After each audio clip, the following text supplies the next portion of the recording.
Hi guys, आज मैं आपके लिए एक हार्ट टचिंग स्टोरी लेकर आया हूँ और मुझे पूरी उम्मीद है कि ये कहानी आपके दिल को छू कर ज़रूर निकलेगी। तो आपका ज़्यादा वक्त न लेते हुए मैं इस कहानी को शुरू करता हूँ। एक बार की बात है।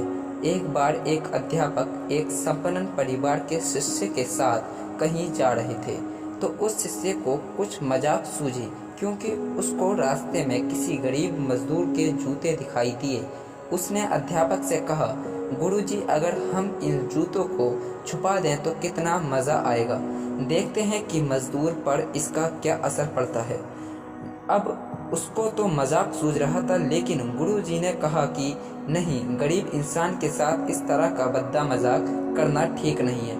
उसने कहा, क्यों ना हम इन जूतों में कुछ सिक्के डाल दें और देखें कि इस गरीब मजदूर पर क्या प्रभाव पड़ता है। उन्होंने ऐसा ही किया।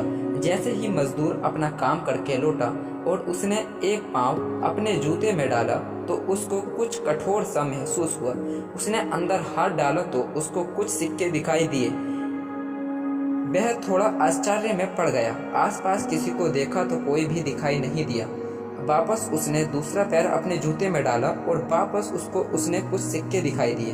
अब दोनों जूतों के सिक्कों को उसने अपने हाथों में रखा और प्रभु की ओर इशारा किया, हे प्रभु, पता नहीं किस भले मनुष्य ने ये सिक्के मेरे जूतों में छुपाए हैं, लेकिन जिसने भी छुपाए हैं उसको मेरी दुआ है ताकि इन पैसों से मैं अपने बच्चों और पत्नी के लिए कुछ खाना और दवाइयाँ ला सकूंगा। और इतना बोलकर वह चला गया। इस बात को शिष्य और अध्यापक दोनों सुन रहे थे।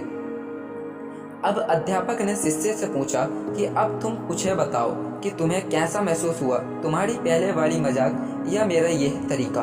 तो उसने कहा कि गुरुजी, मैं आपसे क्षमा चाहता हूँ। अब मुझे समझ आ गया कि सच्ची खुशी किस चीज़ में है। जब हम किसी की मजाक उड़ाते हैं तो हमें कुछ पल का आनंद मिलता है, लेकिन इसमें बद्दुआ मिलती है। लेकिन अगर हम किसी की मुश्किल परिस्थिति में मदद करते हैं और जिसकी भी मदद हम करते हैं उसको भी नहीं पता कि हमने उसकी मदद की है, लेकिन अंदर ही अंदर हमें पता है कि हमने इस इंसान की मदद की है। यही सच्ची खुशी है। जब हम दूसरों को खुशी देते हैं तो हमें सच्ची खुशी मिलती है।